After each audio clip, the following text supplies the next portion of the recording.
Unravel the layers of fear, deceit, and family ties in Jen Soto's story. That are provable and most likely solid facts.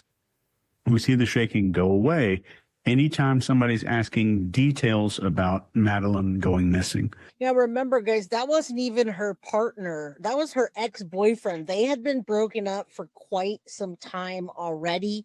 And a lot of the times they were broken up because of the medication or the drugs. There was a contention between Jen Soto and anything that came between her and her medication. All right. So just remember that. And she's not even close to as high as she was most of the time in this video. I felt like she was having some kind of manic episode during this, and it's changed in the different interviews. But one thing that remains consistent is that Jen knew what happened to Maddie. She condoned what happened to Maddie, and she's scared that she was going to be caught right then and there because she knew what was going on, and she let it happen, and she condoned it, and she got monetary gain from it. I'm gonna stairs with my husband whenever she was letting him be called. Yeah, she's jealous of Maddie. She's a space cadet, but she's also a lot more than that. She's culpable, in my opinion. She was probably jealous of her since she was really little. Oh, yeah, absolutely. She grabbed attention. She was cute. She had the blonde blue eyes. She had all the things that is a Latino you get a complex about. She had Tyler. Yeah. Her grandfather, Juan, was probably nice to the granddaughter more than he was to her. The mom, so she was just like, why the hell, man? Why don't I get all the attention? Yeah, exactly. And she encouraged, facilitated, and participated in everything. Thank you for Michelle. Again, it's all, in our opinion, for entertainment purposes only, right? We do our best to make it more than entertainment and give you as much information that we can. But, until I'm on Interview with the Killer, then I'm going to say entertainment purposes only. All right, let's go. Uneasy, personally, when I see more fear than grief or sadness. And I'm even more uneasy when I see that fear surrounding the story of the disappearance of the child.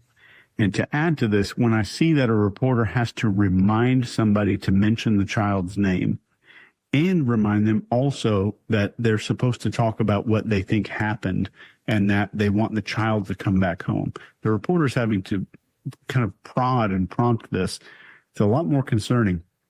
I developed a guide, if y'all remember this, for the media on how to ask questions and what questions to ask during these interviews like this.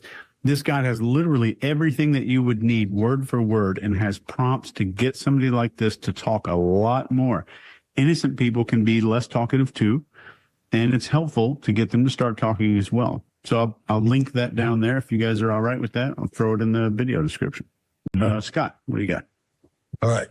After the reporter says, what was the last conversation you two had?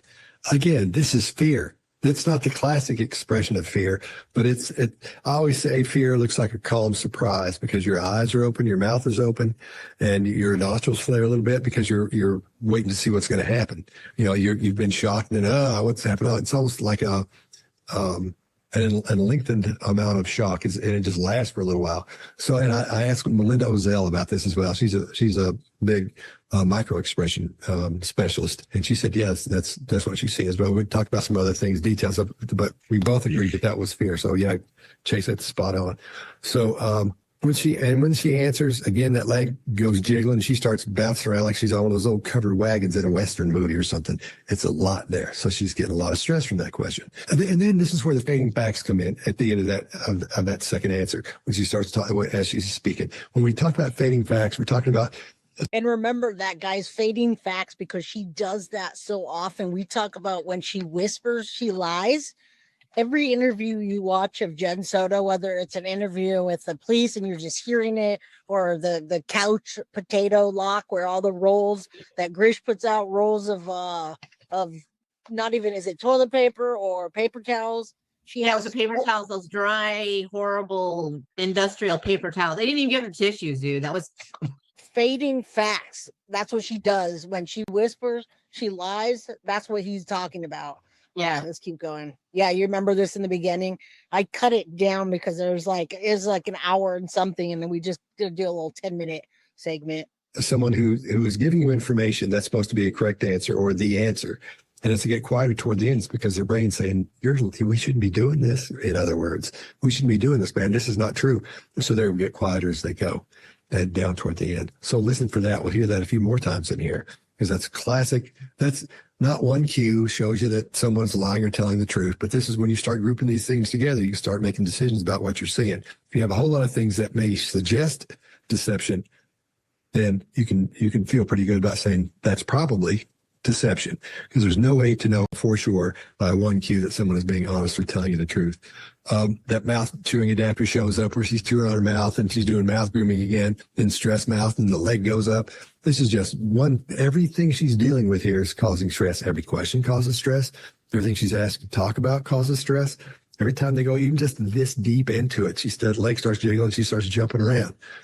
So anyway, so I think something's up here. I think there's a lot more going on than I think anybody is aware of. Exactly. He nailed it. A lot more than anybody's aware of. And I didn't like the Dr. G one. If you go back and watch the Dr. G one, he's kind of on the Jen Soto was also groomed. I 110% do not believe that Jen Soto was in any way groomed. I think she was part of the grooming process with her daughter. All right, hit the like button, guys. Don't forget, after this video, we're gonna give away a couple of Foxy boxes, maybe a Foxy Bobble, whatever. You won't be disappointed. All you have to do is hit the like button.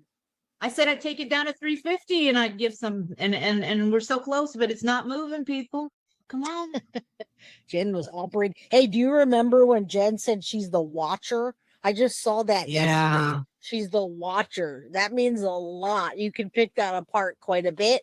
I wonder if she was maybe she wasn't holding the camera. Maybe it was on a tripod, but maybe she was doing the Diddy thing where she sits back and watches, man. And that's how she was in it. It's called a voyeur. Maybe we should correct her. I'd say, Jen, it's not a watcher. It's called a voyeur. And that's a term for it. Mm-hmm. Yep. Yeah. I think that's the legal term for it, the voyeur or a peeping Tom, even. They use that. Well, hey, a voyeur is what people do. She called it a watcher. And it was almost like people were like, wait, what? A watcher? What is that? I wish she would have just said, I'm a voyeur. Yeah. At this point, outside of this investigation so far anyway. But then again, we hear when she says, I don't know what to think. We hear fading facts there as well. Mark, is that all of us?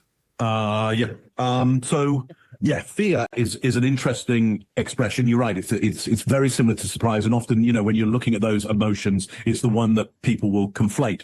And I think the reason for that is, in my belief and understanding, is that fear has to be very, very subtle, because you don't want to show the predator that you're fearful, because it will trigger an attack. It has to be subtle enough that the people around you would detect the fear, but not so big that anything, outside of that close distance would see the fear. I'm going to go even further than fear, though I think you're absolutely right, Scott, and obviously Melinda is absolutely correct, but I'm going to go for its terror. I think we're seeing terror in the face, and I'll say in the next video why I think it's, well, extreme fear. It's fear, but at an extreme, and it's still subtle, because the signal has to be just for the people around, not big enough for the predator to see. Now, she has a theory, which is somewhat. Did you have something to say about that? Or No, I'm reading a comment in the chat. The real Gemini.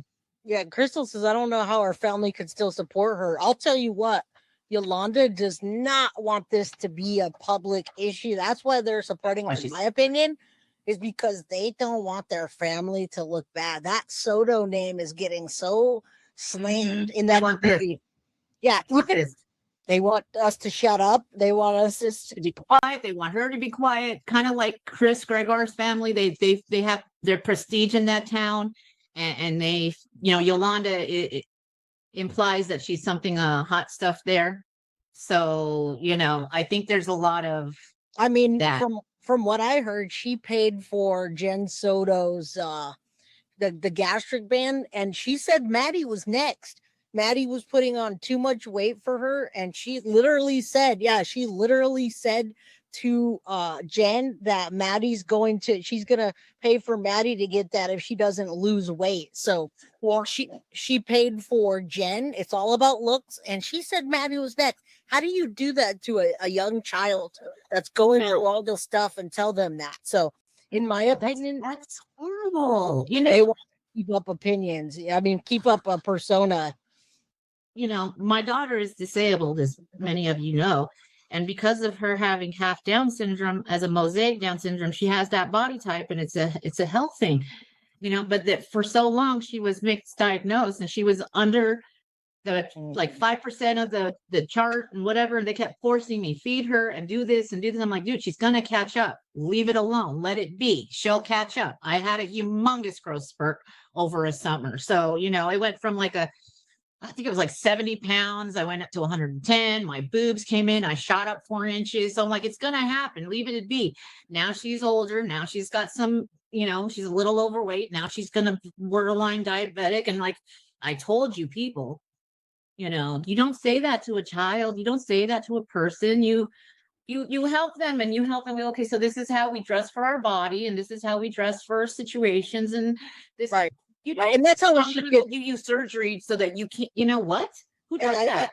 I see people asking where that came from. It came directly from Jen to Deb. Jen told Deb that what Yolanda said. She was complaining to Deb. Deb was like kind of like a mother-in-law thing to Jen Soto, and she's the one from the horse's mouth or the potato's mouth to Deb, and she told her if Maddie doesn't lose weight, she's next. My mom said so. That's where the information